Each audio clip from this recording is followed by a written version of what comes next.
Communication skills के बारे में बताऊँगी कि आपने जब मेटाफोर्स की डिटेल्स किसी को देनी है तो आपने किन-किन रूल्स का जो है वो फ़ॉलो करना है और किन चीज़ों का आपने ख़्याल रखना है। सबसे पहले तो आपने इस चीज़ को फ़ॉलो करना है कि आपने कॉन्फिडेंस के साथ बात करनी है, लेकिन ओवर कॉन्फिडेंट नहीं होना चाहिए आपको।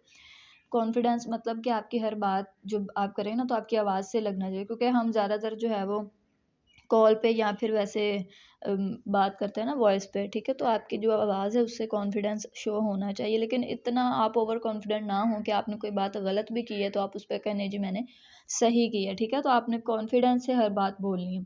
उसके बाद कॉल विद नेम, ये बहुत इंपॉर्टेंट है। आपने अगले बंदे को उसके नाम से पुकारना है, ठीक है? फॉर एग्ज़ाम्पल उसका नाम अहमद है या अली है या फ़ातिमा है, तो आपने उसको नाम से पुकारना है। अगर भाई साथ लगाना चाहे तो लगा लें, वरना सर बोल दें, ठीक है, सिस्टर बोल दें, लेकिन नाम ज़रूर आपने साथ लगाना है, ठीक है? क्योंकि नाम इंसान का जो है ना वो दुनिया में सबसे कीमती चीज़ है उसके लिए और उसको बहुत ज़्यादा अज़ीज़ होते हैं। तो जब आप किसी को नाम से पुकारेंगे तो उसको अच्छा लगेगा, आपका रिलेशनशिप उसके साथ बिल्ड होना शुरू हो जाएगा। उसके बाद नेक्स्ट है बी एन एक्टिव लिसनर, कि अगर आप चाहते हैं कि आपकी बात को सुना जाए तो आप भी अगले बंदे की बात को गौर से सुनें, जो भी वो कह रहा है, क्योंकि हम एक दूसरे के साथ कम्युनिकेट करते हैं ना, आप उससे पूछते हैं कि भाई आप क्यों काम करना चाहते हैं, क्या ख्वाब हैं आपके, ठीक है? अपने बारे में कुछ बताएं, तो जब वो बताए, चाहे वो मैसेज पे बताए लिख के या फिर वो वॉइस करे, तो आपने उसको गौर से सुनना है। जब कॉल पे हो तब भी उसकी बात को आपने गौर से सुनना है, और बीच में आप जब वो बात कर रहा हो तो जी अच्छा ये इस तरह के आपने बीच में बात करनी है, ताकि उसको ये ना लगे कि आप तो चुप करके सुन रहे हैं या पता नहीं आप सुन रहे हैं या नहीं। आप उसको जवाब दें छोटे-छोटे, ताकि उसको लगे कि आप उसकी आवाज़, उसकी बात जो है वो गौर से सुन रहे हैं। इसका मतलब है पैराफ्रेज़ और रिपीट। ये होता है कि जब आप किसी की बात सुनें तो और फिर बाद में आप उसको जवाब देने लगे तो आप उसकी बात रिपीट करें। जैसे फ़ॉर एग्ज़ाम्पल आपसे किसी ने कहा कि हाँ भाई मैं करना चाहता हूँ, लेकिन पहले भी मेरे साथ काफ़ी फ्रॉड हुए हैं, तो इसलिए अब मैं थोड़ा-सा डर रहा हूँ। तो आप उसे कहें अच्छा जी आप कह रहे हैं कि आपके साथ काफ़ी फ्रॉड हुए हैं, तो क्या आप बता सकते हैं कि वो फ्रॉड किस तरह के थे, कैसे हुए? तो ये मतलब जब आप उसकी बात को रिपीट करेंगे ना तो उसको लगेगा कि हाँ, ये बंदा मेरी बात को वैल्यू दे रहा है, मुझे सुन रहा है, तो मुझे भी इसको सुनना चाहिए, ठीक है? नेक्स्ट आ जाता है बी क्लियर एंड कंसाइज़। आपने जो भी बात करनी है, एक तो वो क्लियर हो, ठीक है? उसकी कोई 2 मतलब ना बनते हों या अगले बंदे को समझ ही ना आए, ऐसा नहीं होना चाहिए। और कंसाइज़ का मतलब होता है कि बिल्कुल कंप्लीट बात होनी चाहिए, मुख्तसर भी हो और कंप्लीट भी हो, ठीक है? आप जितनी छोटी और मुकम्मल बात करेंगे ना, अगले बंदे को उतना ही अच्छा लगेगा। ये नहीं कि आप लंबी-चौड़ी बात कर रहे हैं, उसका मतलब अंदर से कुछ भी नहीं है, और आप एक छोटी-सी बात कर रहे हैं जिसका कोई मतलब अगले बंदे को समझ नहीं आया। तो आपने कोशिश करनी है जितनी बात करें उसमें आपका जो मतलब है वो वाज़िया होना चाहिए।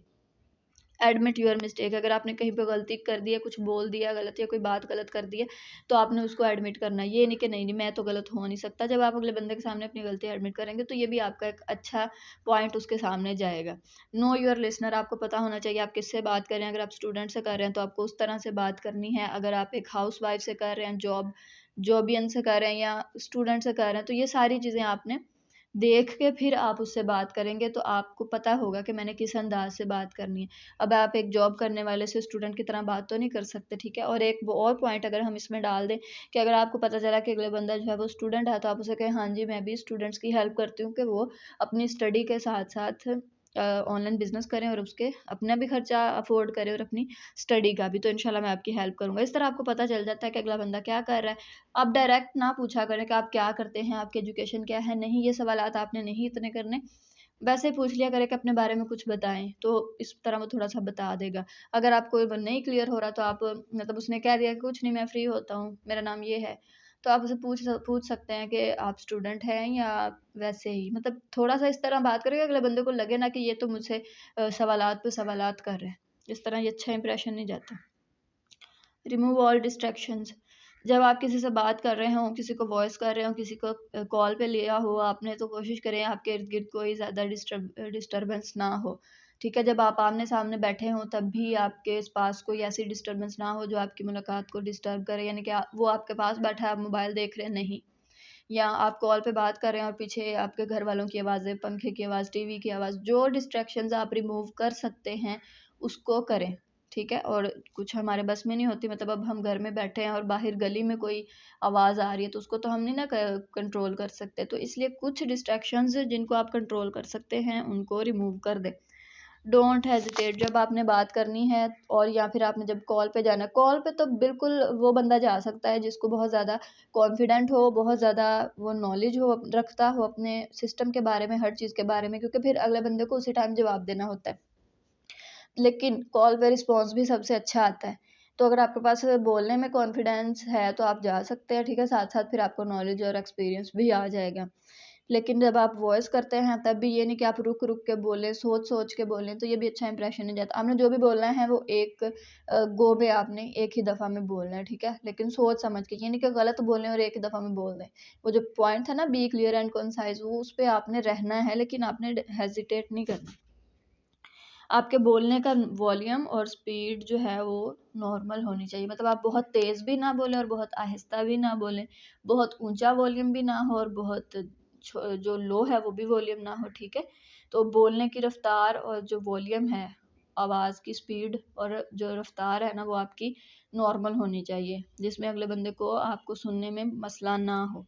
और स्पीक एवरीथिंग विद फीलिंग, जो भी आप बोल रहे हो उसका रट्टा ना लगाया हो आपने, ठीक है। आपके जो अपलाइंस हैं या ट्रेनिंग में आपको कुछ चीज़ें बताई जाती है ना कि ये वॉइस में आपने ये बोलना है, ये मैसेज में आपने ये बोलना है, तो उसको आप रट्टा ना लगाएं। आप जब भी कुछ बोलें तो फील करके बोलें ना, हर चीज़ जो है वो फीलिंग के साथ बोलनी है, फील करके बोलेंगे तो भी तो अगला बंदा फिर आपकी बात को फील करके सुनेगा, वरना आप एक रट्टा लगाएंगे तो वो भी फिर एक रट्टे की तरह ही उसको सुनेगा, ठीक है। तो ये कुछ पॉइंट्स हैं जिनको आपने जब अगले बंदे से बात करनी है तो आपने उसको अपने ज़हन में रखना है, इन सब पॉइंट्स को, ठीक है। अभी आपका स्टार्ट है, तो अगर स्टार्ट में ही ये चीज़ें सीख लेंगे तो इंशाल्लाह आपकी बहुत ज़्यादा काम आने वाली हैं, ठीक है। इतना अच्छा सिस्टम है, अगर आप इसको अच्छे से यूटिलाइज़ करते हैं, सीखते हैं, इस पे मेहनत करते हैं तो आप कहीं भी जा सकते हैं, ठीक है। लेकिन अपनी मेहनत और अपनी जो लर्निंग है उसके बल पे, ठीक है। बहुत अच्छे सिस्टम के साथ आप जुड़ गए हैं, लेकिन जब तक आप सीखेंगे नहीं, प्रैक्टिस नहीं करेंगे, तब तक आगे बढ़ना मुश्किल है। तो इन सब पॉइंट्स को माइंड में रखिएगा और इनको फॉलो कीजिएगा अपनी प्रैक्टिस में, इंशाल्लाह आपको बहुत इससे फ़ायदा होगा।